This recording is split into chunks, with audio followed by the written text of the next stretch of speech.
Today from the global lane, trade talks with China resume. Advantage Red Dragon? Gordon Chang tells us what President Xi really wants. This woman's husband left Texas and joined the Islamic State. Now she's warning Americans about the radicalization of their family members and friends. And the evil spirit overtaking the USA, emasculating dads. Michael Brown on Jezebel's war with America. And it's all right here on the global lane. U.S. trade talks with China have resumed in Shanghai. Can a deal between President Trump and Chinese President Xi be made? Negotiations come at a time when the U.S. economy is doing well, and China's has slowed a bit. President Trump has received criticism because he's made tariff concessions for the Chinese company Huawei. So what is China really after, not only in trade, but in the long run? Well, joining us with some insights is China analyst Gordon Chang. He's author of the book, The Coming Collapse of China. Mr. Chang recently wrote an article that appeared in the Wall Street Journal titled, "Xi Changed My Mind About Trump." So, Gordon, it's good to talk to you again. So how did Xi Jinping change your mind about Trump? Well, President Trump, especially in his 2017 and 2018 General Assembly speeches at the UN, dwelled on sovereignty.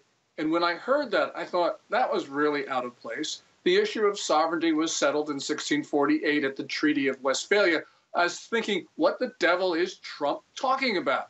Well, sovereignty is important because Xi Jinping, the Chinese ruler, has for more than a decade, but especially in recent years, been dropping hints that China is the world's only sovereign state. He's been going back to that notion of Tianxia, or all under heaven, that Chinese emperors ruled all under heaven. And so therefore, there's really a challenge, not just to the United States, but really to the entire international system. So that's how Xi Jinping got me to believe that actually President Trump's words on sovereignty are a very important message for today's international system. Well, how would that view then of sovereignty affect the United States and the future of the world? Well, the important thing going forward right now is that we defend this international system. You know, people say, well, the United States has friction, trade friction and other friction with China because we're trying to prevent China's legitimate rise. We're trying to stay on top of the international system. Well, that's really wrong. That's Beijing's narrative. What we're doing is preserving the international system itself. And that, I believe, when you think about Trump's defense of sovereignty, it really goes to the core of the challenge with China. China right now is going back to being a revolutionary state. It's not willing to live within the current world, want other countries to be sovereign. It wants to dominate everything. And so this is really important for us as we go forward, because all of us, everybody in the world, has a stake in the outcome of this. And the president says they've been cheating on trade for years. We'll get to that in a moment. Newt Gingrich and others have shared security concerns about tariff concessions being awarded to the Chinese company Huawei. Gingrich says if the Chinese company is allowed to dominate 5G communication, then we're all in trouble. What are your thoughts on that? Well, certainly. Huawei is China's paw, really. And what they've used the company already because it makes telecom equipment, networking gear. The world's largest manufacturer in that sector. They've been using Huawei gear to surreptitiously take data from others. So, for instance, between 2012 and 2017, Beijing was nightly downloading data from the headquarters of the African Union. And Speaker Gingrich is right. 5G, which is the fifth generation of wireless communications, is absolutely essential because this is the Internet of Things. Everything is going to be connected to the Internet through 5G. And China, if it has Huawei in the backbones of these countries, is going to be able to surreptitiously take this data, feed it into China's artificial intelligence systems, and therefore dominate technology in the 21st century. So this is absolutely critical. Well, what's your message then to President Trump about that? Because obviously he's decided to play it a little lightly against that company. Yeah, there should be no exemptions for Huawei. These are exemptions from the Commerce Department's entity list. And Huawei is currently on the list. And that means no American company can contract with Huawei, either licenses of technology or the sale of things like computer chips, without getting a prior license. And what President Trump wants to do is to give a reprieve to Huawei to allow American companies to sell. This is, I think, 100% wrong. Huawei is a national security threat. It's not a bargaining chip in trade talks, as the president has sometimes characterized it. So we need to make sure that Huawei is not able to do these things to undermine U.S. national security and the national security of our partners. Well, there are probably other trade chips, bargaining chips. What's the main sticking point, Gordon, now in trade talks with China? It's the enforcement mechanisms. There are so many different obstacles. And one of them, when you go to the core of it, is China's industrial policy. And this prevents U.S. and other foreign companies from competing in China. China has been engaging in increasingly predatory practices, and they violate China's World Trade Organization obligations to us and to others. But China is not willing to have enforcement mechanisms. We want to keep the tariffs on and some other things to make sure China lives up to its promises. After all, we've got decades of failed trade agreements with Beijing because the Chinese have been violating every trade deal that we've had. So, you know, the remedy for another trade, for all of this bad history, is not another trade deal, especially if it doesn't have the strictest enforcement measures on earth. And so what needs to be done then to reach a deal and calm? I know those international investors and markets are a bit nervous. Well, I think what we need to do is not have a trade deal with China and to impose costs on Beijing, for instance, the theft of U.S. intellectual property and the violations of China's trade commitments. And we need to impose those costs so that they're greater than what China benefits. China steals somewhere between $150 to $600 billion worth of U.S. IP a year. And of course, it has other benefits for violating trade agreements. Our costs have to be so severe that Beijing realizes it has no other choice but to act responsibly.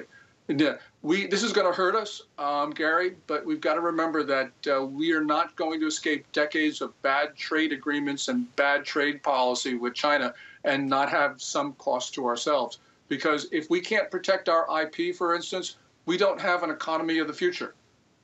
Okay, some food for thought there. Gordon Chang, China analyst, author of the book, The Coming Collapse of China. Thank you for joining us.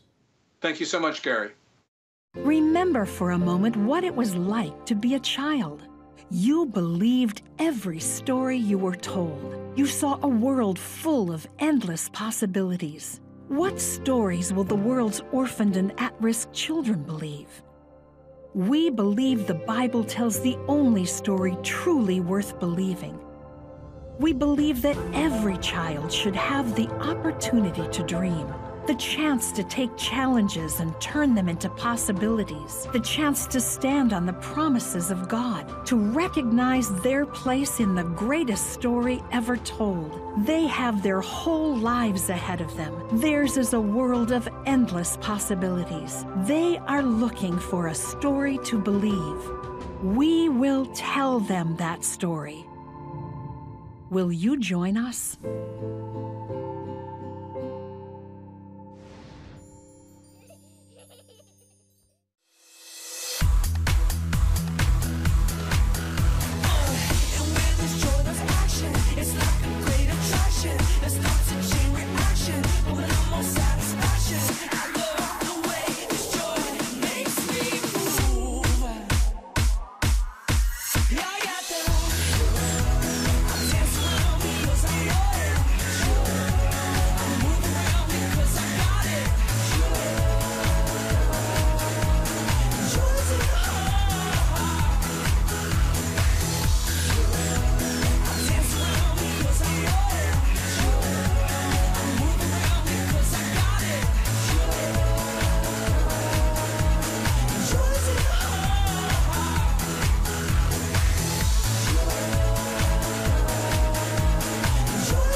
Persecution against people of faith is rising around the world, and according to a new Pew Research study, Christians and Muslims are suffering the most. Pew says in general, Christians were persecuted in 143 countries in 2017. That's compared to 107 in 2007. Muslims face persecution in 140 countries in 2017 compared to 96 in 2007. Jews were persecuted in 87 countries compared to 51. Now, some of the worst persecution against Christians has occurred in the Middle East, where ISIS and other militant groups have waged jihad against ancient Christian communities in Syria and Iraq. And you may think ISIS is just a group of fanatic, radicalized Middle East Muslims. Not true. Some radicalized Westerners have joined the terror group. So how could that happen? Young people growing up in Canada, the U.S., France, or England, living happy, normal lives, leaving the comfort of their homes and joining the jihad. Well, joining us from Washington, Tanya Joya and Shireen Kadozi. They recently appeared on Capitol Hill, warning Congress and the public about violent extremism and the radicalization of children. So, Tanya, tell us, you ended up marrying a man who joined ISIS. I'm assuming your husband became radicalized after you married him. Tell us what happened. He came from a upper middle class family who had a military history. His dad was a colonel in the Air Force for 30 years, and his grandfather had served in World War II. But with John's experience, he suffered from depression and turned to drugs. And he did drugs for many years before he found Islam. And with Islam and the Muslim community, he felt acceptance, whereas with American standards, I guess he felt very rejected because he wasn't the most athletic and he didn't meet up to his dad's expectations. So once he started going to the mosque in Texas, the Muslim community embraced him, and they were expats studying at Texas A&M. And from there, he traveled to Syria, and then he met Muslims from the UK who convinced him that jihad is the only way we're going to be able to stop the oppression on Muslims and establish our own state and have a head of state. So that's when he became interested in a caliphate and jihad. And it stemmed from there. And then 10 years on later, we separated because I couldn't take that way of life anymore. And he started a revolution, and it eventually led to ISIS. How have you been treated as a result of your husband's actions? I know you're a British citizen. Have you been allowed back into England? What about some other ISIS, so-called ISIS brides? Yeah, so I'm allowed to go back to the UK, but I believe it was America and American values that changed me, that opened my mind and opened my heart. I started reading Thomas Paine material and other Benjamin Franklin, and I learned about the US Constitution and the Bill of Rights, and I loved these documents. It made me question my own religion, and I started questioning growing up I was told Islam, the Quran is the word of God, and Islam is perfect, and you're not allowed to think differently. And after leaving my husband, I had the freedom to think for myself. And I had the freedom to read whatever material I wanted, and I had the freedom to have a voice in America. So, you know, America recreated me and gave me a second chance to actually be free. And I'm ever grateful to the US government for giving me and my children the opportunity to live here and not have to stay and die in Syria. I'm sure the first step in preventing violent extremism is recognizing in the first place that radicalization is taking place. So what should people look for? So I grew up as a Muslim, and I'm still a Muslim today, and one of my big concerns is the level of ISIS recruitment and radicalization in the U.S. We currently have 1,000 open cases of recruitment and radicalization. What we're seeing is those patterns being repeated by neo-Nazi groups, Antifa, and other social militarization. Our PVE training program takes the data and the field research that's usually behind closed doors in academic circles and puts it in the hands of real people in communities, bringing communities together to amplify resources and materials so that people can really help youth and vulnerable communities that are open to radicalization stay away from radicalization processes. Well, Shireen, I know it's not just the internet where people are becoming radicalized. What other avenues of influence are you seeing that parents and others should be aware of when their children are influenced? Right now, there's a lot of peer pressure as well. What we see with the neo-Nazi groups is there's an epidemic in junior high and high schools where the behavior is being repeated on campus, behind closed doors, at private parties, and online. And so college campuses, and of course also high school and junior high campuses, are really struggling with how do we really challenge that. And one of the solutions is to offer a counter message. It's not enough just to say this is a hate group, don't join it, because as we saw with the war on drugs, saying no to drugs doesn't work. And the next sort of playground for youth is extremist ideologies. I know that Antifa is very active at our colleges. Colleges are dealing with censorship, and they're dealing with a lot of groupthink behavior, which is antithetical to the entire spirit of a college education. So it's definitely another campus, another opportunity for recruiters to target people who are feeling like they don't belong, and then pull them into these pocket behaviors, these pocket communities where they do feel like they do belong.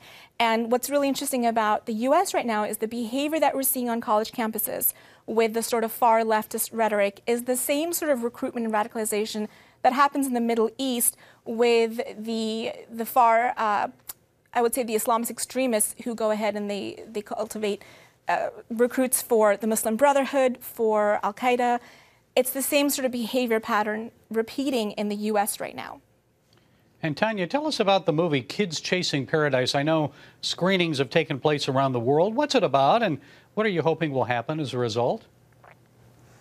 The Kids Chasing Paradise is about extremist groups, terrorists, exploiting children as cannon fodder and putting them on the front lines.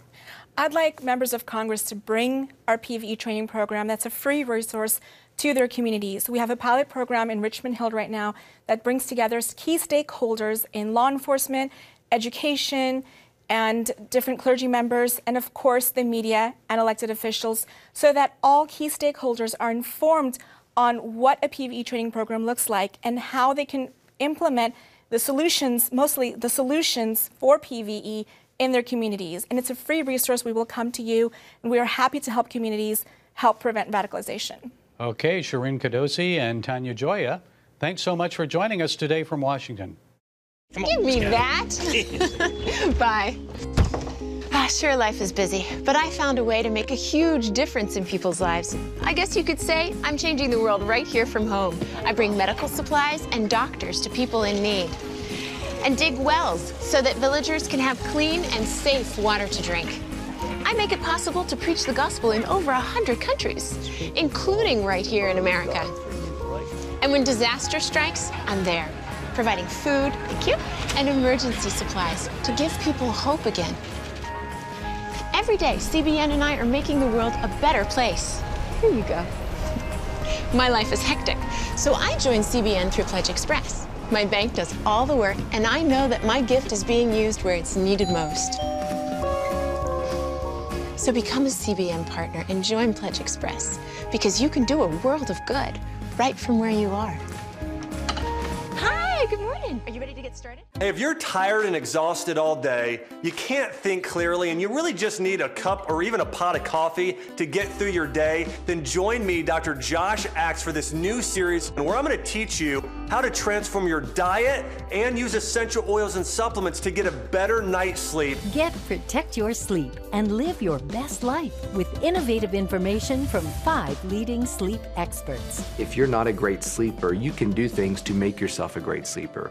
If you're already a pretty good sleeper, you can enhance your sleep and be even better. Discover a sleep-enhancing bedtime routine, how to put insomnia to rest, learn how to relieve pain that disturbs sleep, and much more in Protect Your Sleep. Everything you do better with a good night's sleep. Wake up to your best life. Call 1-800-700-7000 to get your free DVD or booklet of Protect Your Sleep today. Don't miss out on this brand new series. We will move the American embassy to the eternal capital of the Jewish people, Jerusalem. As the nations rage, you can stand with Israel. History is being written, and I want to be a part of it. Call 1-800-700-7000 and get to life. This is our nature as a country. Discover the untold story of how Israeli volunteers are changing the world. We consider it our duty to reach out and help others around the world. For a gift of $10 or more, you can own the acclaimed CBN documentary To Life. To treat a human, no matter what he is, which religious he have, which color he is, this is what I'm doing.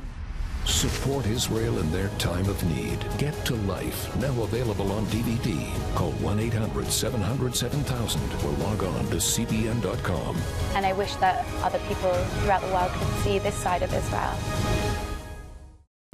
Orphans Promise is committed to loving and serving at-risk children, to helping keep families together, and to creating opportunities for strong and sustainable communities around the world. We're working in over 60 countries around the world, and with your help, we can do even more. There's an old African proverb I love that says, if you want to run fast, run alone. But if you want to run far, run together. At Orphans Promise, we want to run far so we can touch the lives of as many orphaned and vulnerable children as possible. But we don't want to go alone. We're out to change the world, one child, one family, one community at a time. Will you join us?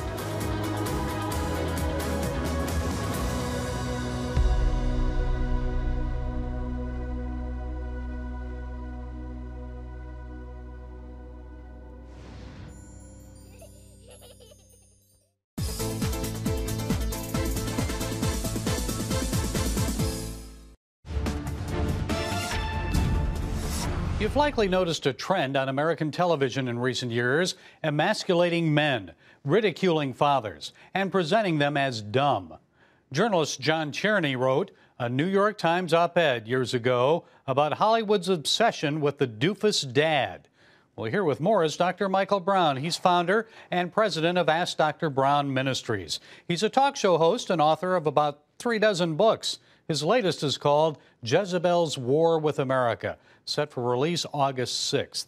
Dr. Brown, thanks for joining us. I want to discuss your new book, but first, Dumb Dads. It seems like when we were children, it was Father Knows Best, Stephen Douglas, the dad from My Three Sons, Ward Cleaver of Leave It to Beaver, remember him? Well, these were wise, strong dads with usually good advice. Why the change from that on television and in our culture now? It's such a bizarre thing, but it is absolutely a concerted attack on manhood, on masculinity, on fatherhood. It really is an emasculating of men. I mean, we've gone from Father Knows Best to Homer Simpson and Everybody Loves Raymond. It's really remarkable. The father is an idiot. The father is the last one to get it. The father is the laughingstock. And you think there's got to be something behind this because the people writing the sitcoms, the people writing the dramatic shows, they're not all working in concert, and yet they share certain mindsets so different from when we grew up. And I just look at it as part of the larger attack on the family. If a man just tries to cover his wife and kids and be the spiritual head of the home, that's called toxic masculinity. And it's part of this radical feminist push against anything good in manhood. If you're a male today in America, you're guilty by default. And to me, it's part of this larger Jezebelic attack on our culture to emasculate men. That the father's wondering, I'm not an absentee dad. I'm the one taking my kids to soccer practice. You know, I'm the one driving them to school. I'm involved with this. I'm involved with that. And yet there is the caricature that no matter what you do, it's the doofus dad who always gets things wrong, kind of the idiot, late coming to the party. So I have to look at it as more than just a reflection of the society, but rather a projection, a projected attack against men in America today. And this leads well into your book, Jezebel's War with America, because, as you say, there is a Jezebel spirit. First, for those unfamiliar with the Bible, who was Jezebel? What is the spirit that is having an impact on America? So when we talk about the spirit of Jezebel, we're talking about the same demonic forces that worked through this evil woman 3,000 years ago, working again today. In the Bible, she is a pagan princess who marries a king in Israel and leads the nation deeper into idolatry. She was a murderer. She killed the prophets. She intimidated by fear. She emasculated men. She's also associated with sexual immorality and with witchcraft. And you put these things together and you look at our society today, from the radical feminist spirit to the shout your abortion, baby killing spirit, to the rise of witchcraft. Today, reportedly more witches in America than Presbyterians. The flood of porn and sexual seduction and immorality. The war on gender, trying to make men into women and women into men. And this concerted effort to stop God's people from speaking up. It really is, in that sense, for both men and women, a taking away of spiritual authority.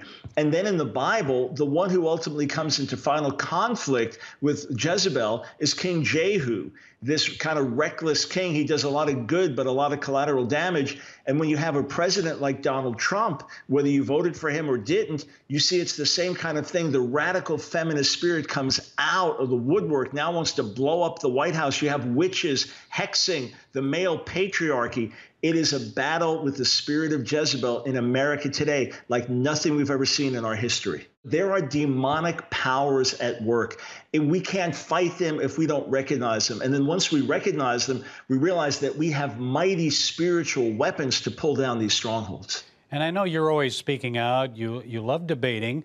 August 8th, you're having another debate, this time answering the question, is the New Testament anti-Semitic? Now, for me, I wonder how anyone could actually seriously ask that question, knowing that the New Testament is all about Jesus, a Jew.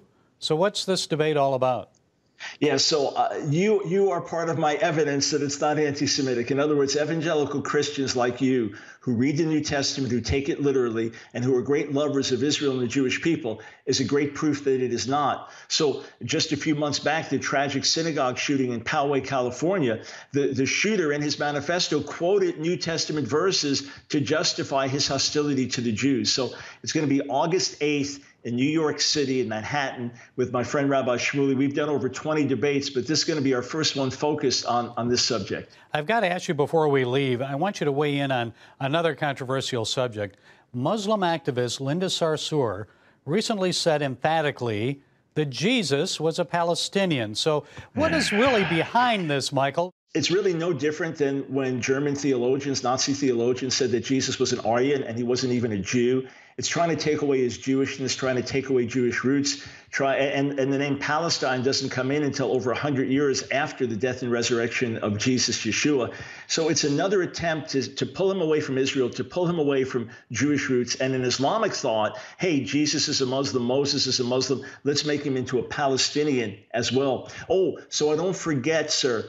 Folks need to go to JezebelsWarWithAmerica.com to pre-order the book. If they pre-order before August 6th, they get the ebook free, another ebook free, over $50 of free material when they go to JezebelsWarWithAmerica.com and pre-order. I want to make sure I mention that. That's okay. We're looking forward to the book and also the upcoming debate. Dr. Michael Brown, author of the soon-to-be-released book, Jezebel's War with America.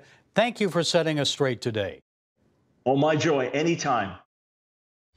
Well, that's it from the Global Lane. Be sure to follow us on Facebook, YouTube, iTunes, SoundCloud, and Twitter. And until next time, be blessed.